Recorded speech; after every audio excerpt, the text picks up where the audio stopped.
Assalamualaikum warahmatullahi wabarakatuh. Shalom, Om Swastiastu, Namo Buddhaya, salam kebajikan, salam sejahtera untuk kita semua.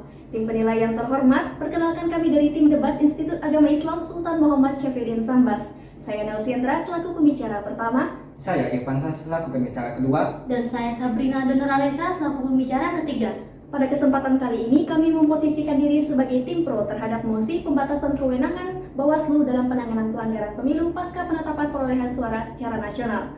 Ada beberapa argumen yang menunjukkan keberpihakan kami terhadap mosi tersebut.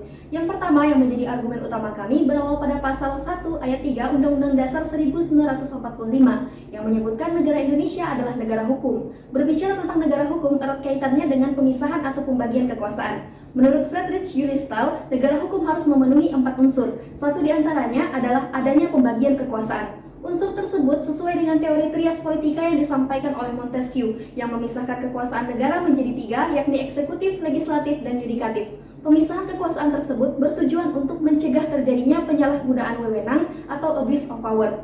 Jika kita melihat dari tugas dan wewenang Bawaslu, penanganan pelanggaran yang terjadi pada saat proses tahapan pemilu berlangsung saja sudah bertentangan dengan konsep negara hukum. Maka termasuk pula penanganan pelanggaran yang terjadi pasca penetapan perolehan suara secara nasional. Untuk argumen selanjutnya akan disampaikan oleh pembicara kedua.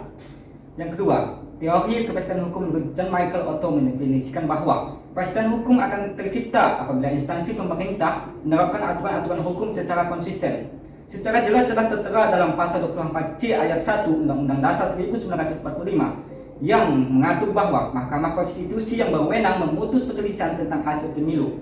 Jika ingin memberikan kewenangan tersebut kepada Bawaslu, harus melalui amandemen kelima Undang-Undang Dasar 1945. Tentunya hal ini akan sangat sulit dilakukan mengingat perlunya urgensi dalam konsensus. Bukan hanya sekedar hal kecil sebatas 1 atau 2 pasal saja. Yang ketiga, sesuai dengan prinsip fair trial dalam sistem peradilan yang menekankan bahwa hakim tidak boleh ada keberpihakan pada salah satu pihak yang sedang berperkara. Kemudian ada asas nemo judic idoneus in propria causa yang mewajibkan hakim untuk bersikap objektif. Yang keempat, ada pasal 117 ayat 1 Undang-Undang Nomor 7 Tahun 2017 yang menyatakan bahwa syarat untuk menjadi anggota Bawaslu tidak ada dicantumkan bahwa harus sarjana hukum dan lulus pendidikan hakim. Hal ini menunjukkan bahwa sumber daya manusia yang ada dalam Bawaslu tidak dapat mengimbangi kewenangan yang sangat besar dalam hal bersidang atau bahkan mengadili serta memutus suatu perkara. Dan yang kelima, berdasarkan Undang-Undang Kekuasaan Kehakiman pada pasal 38 ayat 1 yang menyebutkan bahwa terdapat badan-badan lain yang fungsinya berkaitan dengan kekuasaan kehakiman. Pada bagian penjelasan disebutkan bahwa yang dimaksud dengan badan-badan lain adalah kepolisian, kejaksaan, dan lembaga pemasyarakatan. Di sini terlihat jelas bahwa Bawaslu bukan merupakan bagian dari kekuasaan kehakiman, sehingga pada hakikatnya tidak berhak untuk mengadili atau memutus sengketa sama seperti kewenangan di pengadilan. Untuk solusi dan gagasan akan disampaikan oleh pembicara ketiga. Solusi dan gagasan yang kami tawarkan berangkat dari teori keadilan distributif yang dikemukakan oleh Aristoteles. Dalam keadaan distributif, yang ditekankan bukan kepada asas kesetaraan, melainkan asas proporsionalitas berdasarkan kecakapan dan kebutuhan. Berdasarkan teori ini, kami menawarkan untuk dilakukannya rekonstruksi kewenangan penanganan pelanggaran, yaitu dengan dibentuknya peradilan khusus dengan nama Pengadilan Pemilu, baik itu untuk mengadili pelanggaran pemilu atau sengketa proses, dan memberikan rekomendasi yang berkaitan dengan sengketa hasil pemilu kepada Mahkamah Konstitusi.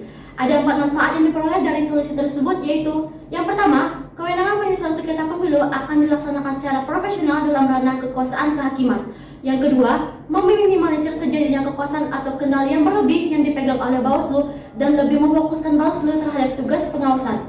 Yang ketiga, memberikan jaminan dan perlindungan terhadap peserta pemilu sehingga dapat diberlakukan secara adil berdasarkan peraturan perundang-undangan yang berlaku. Dan yang terakhir, masa penanganan pelanggaran bisa diperpanjang melalui batas waktu yang ada karena peradilan khusus tidak terlibat dalam pelaksanaan tahapan pemilu. Berdasarkan pemaparan yang kami sampaikan, maka secara tegas kami tim debat YAI Sambas setuju dengan mosi pembatasan kewenangan Bawaslu dalam penanganan pelanggaran pemilu pasca penetapan hasil perolehan suara secara nasional. Sekian dari kami dan terima kasih. Mari bersama Bawaslu kita tegakkan keadilan pemilu. Wassalamualaikum warahmatullahi wabarakatuh. Salam demokrasi.